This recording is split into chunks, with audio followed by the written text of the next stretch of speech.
ನಮಸ್ಕಾರ ವೀಕ್ಷಕರೇ, ಎನ್ಕೆ ನ್ಯೂಸ್ಗೆ ತಮಗೆಲ್ಲ ಸ್ವಾಗತ.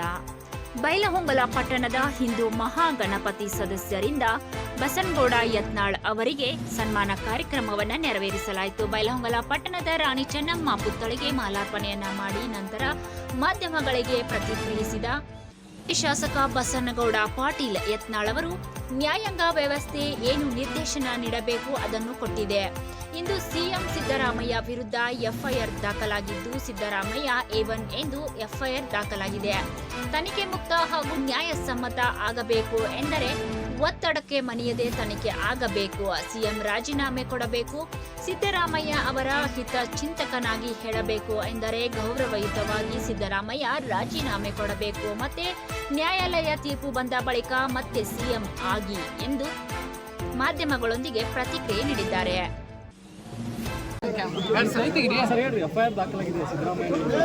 ನೋಡಿ, ಹೈಕೋರ್ಟ್ನಲ್ಲಿ ಜನಸೇವಕ ರಾಜ್ಯಪಾಲರು ತೆಗೆದುಕೊಂಡಂಥ ಕ್ರಮವನ್ನು ಇವತ್ತು ನ್ಯಾಯಾಂಗ ವ್ಯವಸ್ಥೆಯಲ್ಲಿ ಅವರಿಗೆ ಏನೋ ನಿರ್ದೇಶನ ಕೊಡಬೇಕು ಅನ್ನೋದು ಕೊಟ್ಟಿದ್ದಾರೆ. ಇವತ್ತು ಸಹಜವಾಗಿಯೇ ಲೋಕಾಯುಕ್ತ ನಮ್ಮ ಪೊಲೀಸ್ ಇಲಾಖೆಯವರು ಅಲ್ಲಿ ಅವರನ್ನು A1 ಅಂತೇಳಿ ಎಕ್ವಿಸ್ಡ್ ಮಾಡಿ ಒಂದು ದಾಖಲೆಯಾಗಿದೆ. ಬರುವಂಥ ದಿವಸಗಳಲ್ಲಿ ತನಿಖೆ ಆಗ್ತದೆ. ಆದರೆ ಈ ತನಿಖೆ ಮುಕ್ತವಾಗಿ ಯಾವುದೇ ರೀತಿಯ ಒತ್ತಡಕ್ಕೂ ಮಣಿಯದೆ ಆಗಬೇಕಾದ್ರೆ ಸಿದ್ದರಾಮಯ್ಯನವರು ರಾಜೀನಾಮೆ ಅನಿವಾರ್ಯ.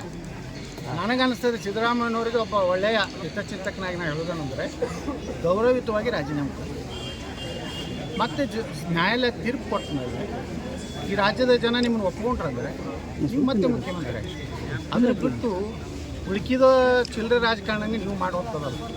ನಿಮ್ಮ ಸುತ್ತಮುತ್ತಲಿನ ಪಟಾಲಮ್ಮೆ ನಿಮ್ಮ ತಪ್ಪು ಸಲಹೆಗಳನ್ನು ಕೊಡ್ತಾ ಇದ್ದಾರೆ. ಇದರಿಂದ ನಿಮ್ಮ ಇಡೀ ರಾಜಕೀಯ ಎಷ್ಟು ವರ್ಷದ ರಾಜಕೀಯ ಭವಿಷ್ಯ ಹಾಳು ಮಾಡ್ಕೋಬೇಡ್ರಿ. ನಿಮ್ಗೆ ಒಳ್ಳೆಯ ಅವಕಾಶ ಇದೆ. ನೀವು ಗೌರವಯುತವಾಗಿ ರಾಜೀನಾಮೆ ಕೊಟ್ಟರೆ ಈ ರಾಜ್ಯದಲ್ಲಿ ಸಿದ್ದರಾಮಯ್ಯನವ್ರು ಬಿಟ್ಟರೆ ಕಾಂಗ್ರೆಸ್ನಲ್ಲಿ ಆ ಶಕ್ತಿ ಇದ್ದಂಥವ್ರು ಯಾರೂ ಇಲ್ಲ. ಆದರೆ ಇವತ್ತು ನೀವೇ ಹಾಳು ಮಾಡ್ಕೊಳಕತ್ತೀರಿ. ಅದಕ್ಕೆ ಕಾರಣ ನಿಮ್ಮ ಹಿಂದೂ ವಿರೋಧಿ ನೀತಿ. ಗಣೇಶನ ಮೂರ್ತಿಯನ್ನು ಅರೆಸ್ಟ್ ಮಾಡಿಸೋದು, ಕುಂಕುಮವನ್ನು ಹಚ್ಕೊಳ್ಳಿಕ್ಕೆ ತಿರಸ್ಕಾರ ಮಾಡೋದು, ಯಾವ ಹಾಲ ಮತ್ತು ಸಮಾಜದ ಪೇಟ ಸುತ್ತಕೊಳ್ಳಿಕ್ಕೆ ನಿಮಗೆ ಒಂದು ರೀತಿಯ ಅಪಮಾನ ಅನಿಸ್ತದೆ. ಅದೇ ಮುಸ್ಲಿಮರ ದುಬೈ ಕುವೈತ್ ಅರಬ್ ಸ್ಥಾನದಲ್ಲಿ